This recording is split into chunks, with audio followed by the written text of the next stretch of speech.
Thank you. Right here. Collect. You all hear me?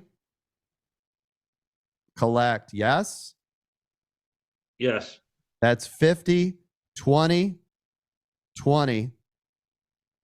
You now only have 10 left. Just like that.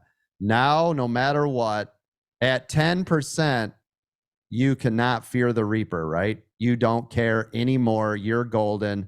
Congratulations. Even if this thing came all the way to V-WAP, you have made your best trade for 90% of you have ever made before. Am I right? Now it's easy breezy, lemon squeezy. You don't care. Seriously. Now you have such a little amount inside of there. You are feeling so good and so confident on how much money you made.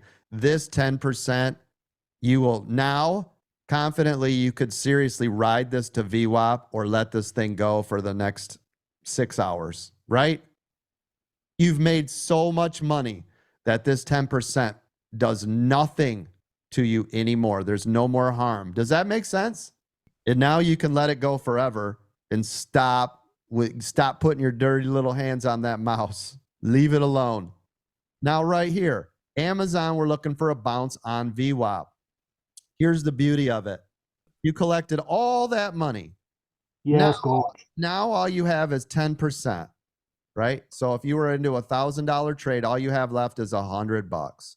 You have already made at least $600 to $700 on those moves that you made. So now this $100 that is left is bull crap. Does that make sense? It means nothing now.